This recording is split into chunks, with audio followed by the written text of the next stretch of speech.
hotel room, tangled up with you. I'm in heaven. Tell you what I wanna do. I'll take the lead. Gandang araw mga master. Welcome to my channel. Ngayong araw po, papakita ko sa inyo kung paano ko in-improve itong aking swivel interlock pin snap. Minsan po kasi, kung napapansin nyo, itong ating mga swivel, pag nagka-casting tayo, nag-play po yan pag ganyan. Dumidikit po yung swivel dun sa lure. Paikot-ikot pa minsan. Ayan. Ayan. What I wanna do, I'll take the lead. Ooh, yeah. I'm going down. I can't explain, but I'll show you how. Kaya ngayon po, papakita ko sa inyo kung anong ginawa ko para mag-lock lang siya dito sa lugar na to. Yan.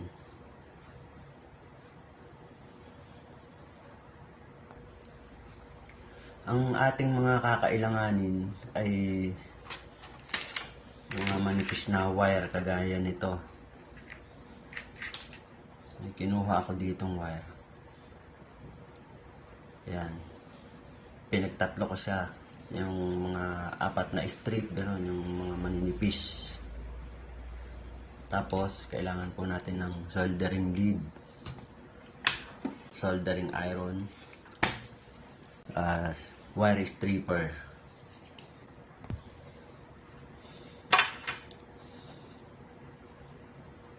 Kukuha tayo ng isa.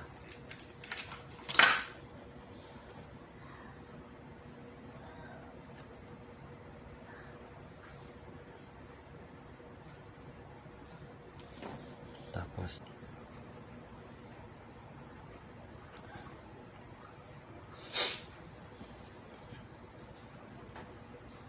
lagyan natin ng wire.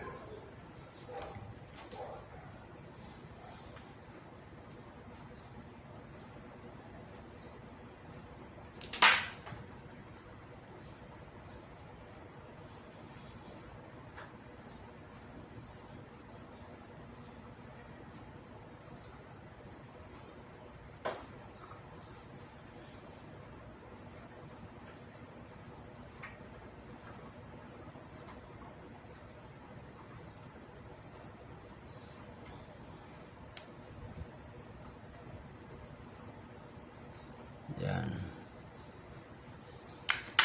Saka natin hinangin.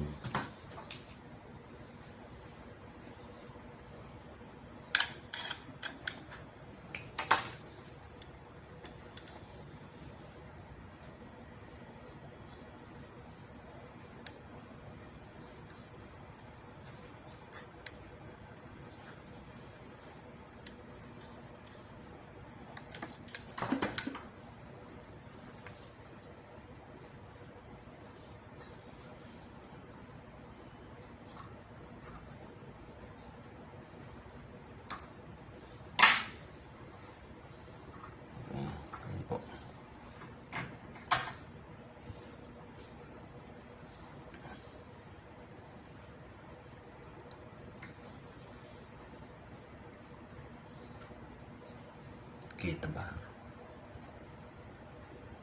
Yun. Yan po. Yan.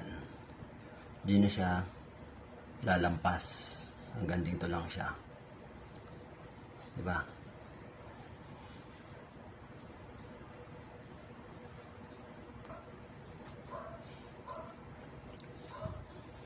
Ito namang gantong style. Dahil ito madalas lagi ito yung madalas itong bumuhol kabilaan.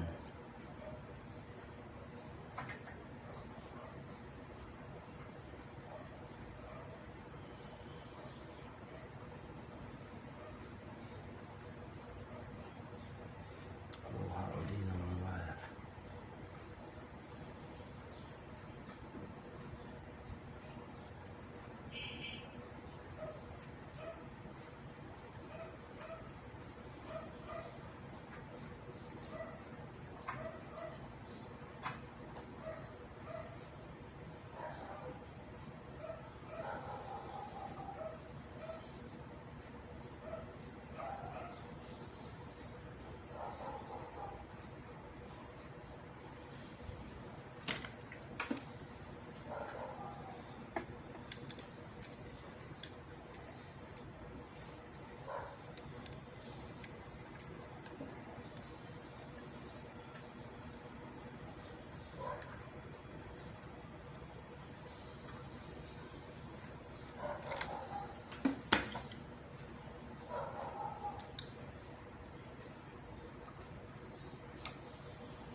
yan, di na rin siya makakarating dun sa lock.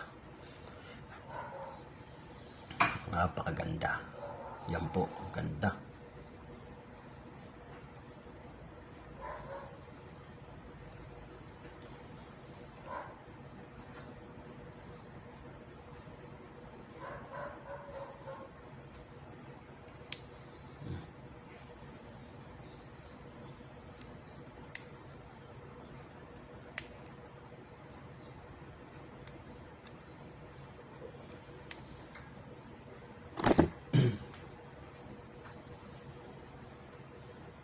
Yan po.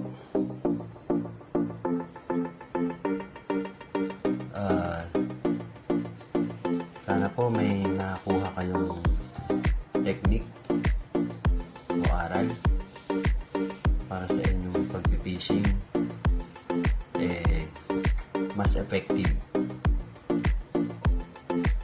Kung nagustuhan niyo po yung video ko, pa-like na lang po, pa-subscribe, press na lang po yung notification bell para sa susunod pong may video uli ako ay inyong makita. Ayan po, bagong kaalaman ngayong araw para sa ating mga nagpipishing. Baguhan man o datihan na, magagamit po yan. Bago po magpaalam, i-shoutout ko lang po yung mga ilang kaibigan kong mga master kasama ko sa paglalaot.